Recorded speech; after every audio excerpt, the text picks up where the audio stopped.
vamos a ver el arte de Andrea Mantegna. Fue un pintor que trabajó en la segunda mitad del siglo XV, fundamentalmente en las ciudades de Padua y Mantua, en el norte de Italia. Su arte nos ofrece la mejor muestra del entusiasmo que existía en la época por la historia y por el arte de la antigua Roma. En esta escena vemos a Dido, la primera reina de Cartago. Es una de las protagonistas de una de las obras más importantes de toda la historia de la literatura, la Eneida, del poeta romano Virgilio. En este poema, Dido se enamora de Eneas, pero él debe partir para cumplir con su misión de fundar Roma. Su marcha causa el suicidio de Dido. Una razón para pintar una historia de la Eneida era su fuerza dramática y poética. Otra era su origen en la antigüedad romana. Mantegna es uno de los pintores más rigurosos de todo el Renacimiento en su fidelidad a los textos y las obras de arte de la antigüedad. Fue amigo de algunos de los principales estudiosos de temas antiguos de la época, y él mismo estudió las ruinas romanas que se conservaban. Mantegna ha pintado a Dido preparándose para su suicidio. Detrás de ella vemos su pira funeraria. La espada que sujeta con su mano derecha es la que usará para acabar con su propia vida. El cuadro es exquisito. La precisión de las líneas y la definición de las formas son características de Mantegna. La pose de la mujer se basa en estatuas griegas y romanas. Llama la atención en este cuadro el hecho de que está pintado en un solo color, una mezcla de naranja y amarillo. Los cuadros de un color eran una especialidad de la época. Se usaban para imitar los relieves romanos. Este tipo de pintura se conoce como grisalla, un término que viene del color gris que solían tener este tipo de obras. Esta palabra se usa para describir este cuadro, aunque su color no sea el gris. Lo que este cuadro pretende no es imitar un relieve en piedra, sino en bronce. La cultura del Renacimiento valoraba mucho los desafíos. La habilidad de un pintor para imitar materiales fue alabada por los contemporáneos. En este cuadro vemos a Cristo mostrando las heridas de la crucifixión, que vemos en sus manos y en sus pies.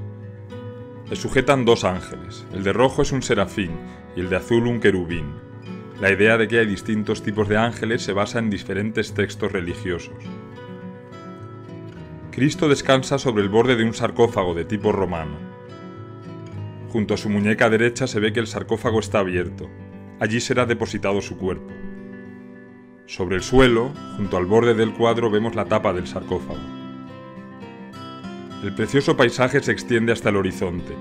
La luz del alba ilumina la parte inferior de las nubes. A la derecha vemos la colina con las tres cruces.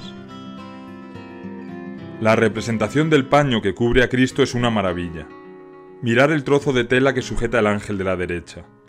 Da la impresión de que Mantegna disfrutó pintándolo, de que esto es un alarde de su habilidad como pintor. La precisión con que se representa la anatomía de Jesús y la cuidadosa descripción de la naturaleza son características del Renacimiento, que valoraba la observación y la precisión por encima de la representación esquemática de las cosas. Las tres caras expresan dolor y pena. Parecen un poco forzadas. A Mantegna le ha costado pintar esta parte del cuadro. Esto nos recuerda que estamos aún en una fase temprana del Renacimiento. Los seres humanos no aprendemos únicamente de forma individual, lo hacemos también de forma colectiva. Esto lo demuestra la historia del arte. Los pintores del siglo XV aún no podían pintar las expresiones de los rostros de forma enteramente satisfactoria. Esto lo conseguirían los pintores de la siguiente generación, gracias a los esfuerzos de Mantegna y de sus contemporáneos. Una paradoja interesante que nos plantea la historia del arte es que nos podemos sentir profundamente emocionados por aspectos de un cuadro que no satisfacían del todo los objetivos de su creador. Aquí las figuras son muy rígidas, parecen esculpidas en piedra. Sin duda Mantegna hubiese querido que pareciesen más naturales. Pero en el siglo XV los pintores aún no habían aprendido a hacerlo. Y sin embargo, a nuestros ojos, o al menos a los míos, la rigidez de las figuras las dota de monumentalidad. Parecen mayores de lo que son. El cuadro solo mide 65 centímetros de alto. Y también las hace parecer distantes en el tiempo, eternas. Esta es la cámara picta, o sala pintada, una sala del Palacio Ducal de Mantua, en cuyas paredes Mantegna pintó unos paisajes y personas. Cuando uno se encuentra en esta sala da la sensación de que el techo y las paredes se abren al cielo y al campo. Es una obra maestra del ilusionismo pictórico. Vale la pena viajar a Mantua para verlo. Nos vamos a centrar únicamente en el techo. Vemos una abertura circular, y a través de ella vemos el cielo. Las figuras se protegen tras una balaustrada. Si no lo hiciesen, caerían sobre nosotros. Algunas de las cosas que vemos sí que parece que se van a caer. Mirar el gran tiesto con plantas, a la izquierda. Apenas se sujeta sobre un palo. Se puede caer en cualquier momento. En el lado contrario, uno de los niños sujeta una manzana, que también se podría caer. Algunas de las personas que se asoman a la barandilla sonríen. Está claro que Mantegna tenía sentido del humor, que le divertía este tipo de engaño. Al margen del humor, aquí está sucediendo algo importante. Mediante los efectos que hemos descrito, el pintor consigue llamar nuestra atención. Nos transforma en espectadores activos, hace que estemos alerta. Al conectar con nosotros de esta manera, el pintor logra dos cosas. En primer lugar, consigue que centremos toda nuestra atención en lo que está pintando. Aunque en este caso el tema no parece ser muy importante, en otros muchos cuadros sí que lo es, y es muy importante para un pintor conseguir nuestra atención.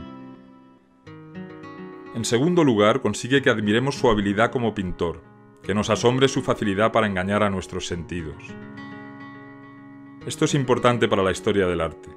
Futuras generaciones de artistas, especialmente en el siglo XVII, recogerán el testigo de Mantegna y buscarán como él que conectemos con sus cuadros y que nos admire su capacidad para crear ilusiones.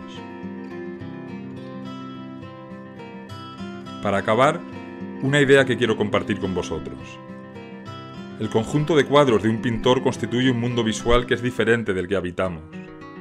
Esta idea tan sencilla nos recuerda que la pintura enriquece enormemente nuestras vidas. En lugar de conocer un solo mundo, el nuestro, el de cada uno de nosotros, podemos adentrarnos en muchos otros mundos creados por la imaginación de los artistas. Acabamos de pasar un rato en el mundo visual de Mantegna.